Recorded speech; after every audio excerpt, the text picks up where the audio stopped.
ನಿಂಬೆಹಣ್ಣಿನ ರಸವನ್ನ ಮೂಗಿನೊಳಗೆ ಹಾಕಿದ್ರೆ ಕೊರೋನಾ ವೈರಸ್ ಸಾಯುವುದಿಲ್ಲ. ಈ ಬಗ್ಗೆ ಸುಮ್ಮನೆ ಅಪಪ್ರಚಾರ ಮಾಡುತ್ತಿದ್ದಾರೆ ಎಂದು ಜೀವ ರಸಾಯನಶಾಸ್ತ್ರದ ಪ್ರೊಫೆಸರ್ ನರೇಂದ್ರ ನಾಯಕ್ ಸ್ಪಷ್ಟನೆಯನ್ನ ನೀಡಿದ್ದಾರೆ. ಈ ಬಗ್ಗೆ ಸ್ಪಷ್ಟನೆ ನೀಡಿದ ಅವರು, ಕೆಲವರು ಇಂತಹ ಹೇಳಿಕೆಗಳನ್ನ ಕೊಡ್ತಾರೆ. ದಯವಿಟ್ಟು ಎಲ್ಲರೂ ಯೋಚನೆ ಮಾಡಿ. ಕೊರೋನಾ ವೈರಸ್ ಸಾಯಲು 108 ವಿಧಾನಗಳಿವೆ. ಕೊರೋನಾ ಸೋಂಕು ದೇಹಕ್ಕೆ ತಗುಲಿದ್ರೆ ಅದು ಗುಣವಾಗುವುದು ರೋಗ ನಿರೋಧಕ ಶಕ್ತಿಯಿಂದ ಮಾತ್ರ. ಕೊರೋನಾ ಸೋಂಕು ತಗುಲದ ಹಾಗೆ ಜಾಗೃತಿ ವಹಿಸಿ. ಮಾಸ್ಕ್, ದೈಹಿಕ ಅಂತರ ಕಾಪಾಡಿಕೊಳ್ಳುವುದು ಮತ್ತು ಆಗಾಗ ಸೋಪಿನಿಂದ ಕೈಯನ್ನ ತೊಳೆದುಕೊಳ್ಳುವುದು, ಈ 3 ಪ್ರಾಮುಖ್ಯವಾದ ಕ್ರಮಗಳನ್ನು ಪಾಲಿಸಿ ಎಂದು ಜನತೆಯಲ್ಲಿ ಮನವಿಯನ್ನ ಮಾಡಿಕೊಂಡಿದ್ದಾರೆ. ಯಾವುದೇ ತೊಂದರೆ ಇಲ್ಲದೆ ಗುಣವಾಗುವಂತಹ ಒಂದು ರೋಗಕ್ಕೆ ಔಷಧಿ ಹೇಳೋರು, ಚಿಕಿತ್ಸೆ ಹೇಳೋರು, ಕಣಿ ಹೇಳೋರು, ಭವಿಷ್ಯ ಹೇಳೋರು ಸಾಕಷ್ಟು ಮಂದಿ ಇದ್ದಾರೆ.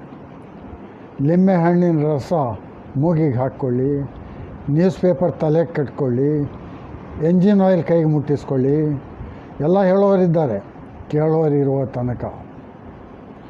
ದಯವಿಟ್ಟು ನೆನ್ಪಿಟ್ಕೊಳ್ಳಿ ಎಲ್ಲರೂ, ಇಂಥವರು ಯಾರು ಈ ಸಬ್ಜೆಕ್ಟಲ್ಲಿ ಎಕ್ಸ್ಪರ್ಟ್ಸ್ ಅಲ್ಲ. ಅವ್ರಿಗೆ ಏನೂ ಗೊತ್ತಿಲ್ಲ, ಮಣ್ಣು ಗೊತ್ತಿಲ್ಲ.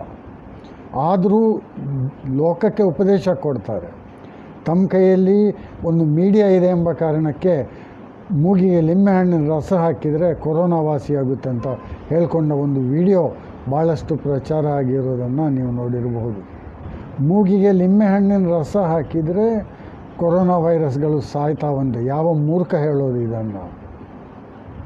ಸ್ವಾಮಿ, ಮೂಗಿಗೆ ನಿಮ್ಮ ಲಾರಿ ಬಸ್ಸಿನ ಬ್ಯಾಟ್ರಿಯಿಂದ ಕಾನ್ಸಂಟ್ರೇಟೆಡ್ ಸಲ್ಫ್ಯೂರಿಕ್ ಆ್ಯಸಿಡ್ ಇದೆಯಲ್ಲ, ಅದನ್ನು ಹಾಕಿದರೂ ಕೊರೋನಾ ವೈರಸ್ ಸಾಯ್ತದೆ.